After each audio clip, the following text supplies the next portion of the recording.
Shah Alam hari tu dia dengan cerita ada gangguan di tengah malam. Macam mana kejadian tu berlaku? Saya Abang Modal bersama dengan Hafiz Sofri sedang bersiaran tentang kisah seram yang berlaku tidak lama dulu.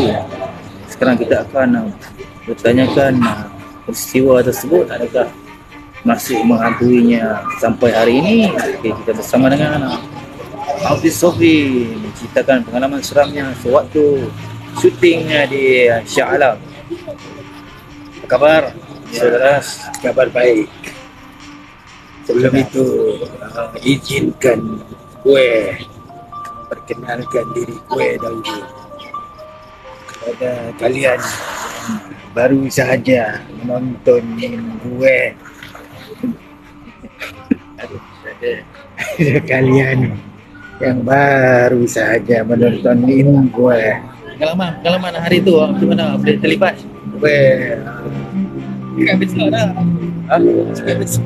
Kereta lah. Gue bernama Muhammad.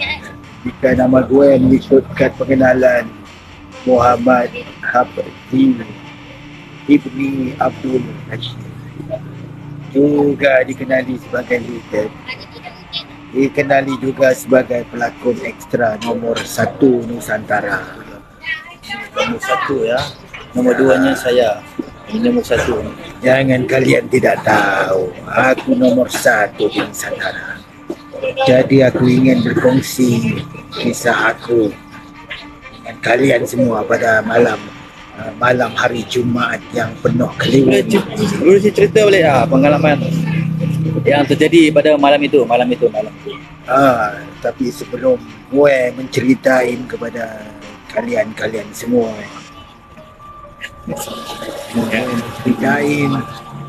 izinkan gue menceritakan kronologi bagaimana gue terlibat di dalam penerbitan drama yang kayaknya begitu serem itu. Mulanya begini, pada suatu hari itu hujan turun membasahi bumi. Lalu gue sendirian di atas katil sedang baring-baring. Dalam pikiran gue kosong aja, tidak memikirkan apa-apa. Ya, ngerti nggak apa yang gue cakap ini? Ngerti nggak? Ngerti. Jika ngerti bagus. Jadi gue membelek handphone gue yang berjenama Nokia. Jadi di dalam pesanan ringkas yang gue dapat ini terdapat satu offer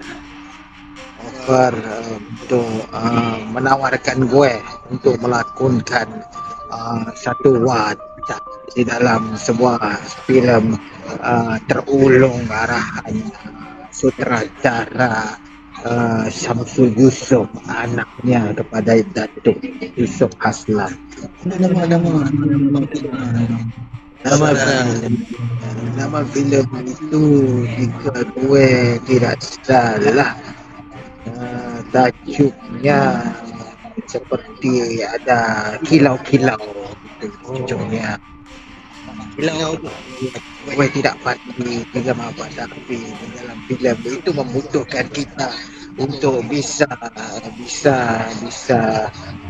melakukan aksi seni mempertahankan diri. Ya, di silat di tempat gue di Jawa ini dipanggil silat ya. Jadi gue dengan bangganya gue telah menghantar video yang telah gue upload dekat YouTube beberapa tahun dulu.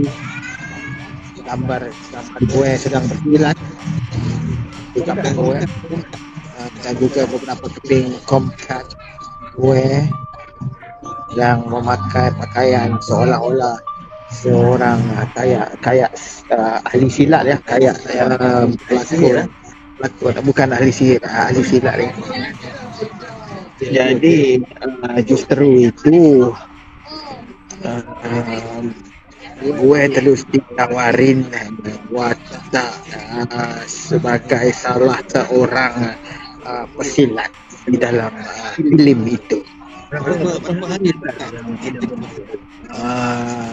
Jika dihitungkan harinya gue terlibat di dalam filem itu kurang lebih 14 hari sepatutnya, tapi setelah ditolak dan ditambah adegan dan babaknya, banyak adegan-adegan yang melibatkan karakter gue mainkan ataupun gue perankan, terpaksa di down scene-nya. Ya dipotong. Lalu selepas ditolak tambah, gue hanya dapat 2 hari sahaja penggambarannya. 24 jam. Ya, gue menjalani penggambaran di 2 lokasi yang berbeda. Pertama di Taman Botanik Shah Alam, yaitu di Bukit Ceraka, dan kedua di sekitar negeri Perak, yaitu di kota apa ke Bote namanya, Bote Kane. Bukan.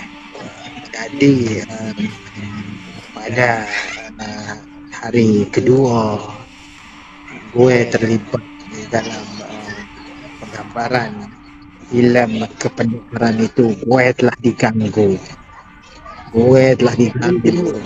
pada hari kedua. Hari pertama tidak diganggu. Hari pertama gue diganggu karena hari pertama gue pergi dengan melengkapkan ilmu-ilmu kebatinan di dalam diri gue terlebih dahulu sebelum masuk ke set. Namun malangnya pada hari yang kedua, pada hari kedua itu merupakan hari yang malang bagi gue.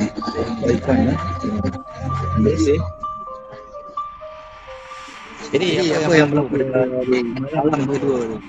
Pada malam kedua itu penggambaran terpaksa disudahi awal kerana ada pelakon yang pada ketika itu mempunyai urusan dengan isteri di rumah.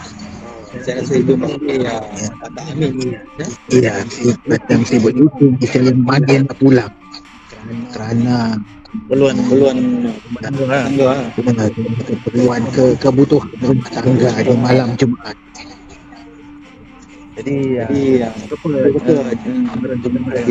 Jadi penggambaran disudahi awal itu sekitar kira-kira jam 6:45 petang. Kemudian kami beramai-ramai bersama kru Setia Biru. Setia Biru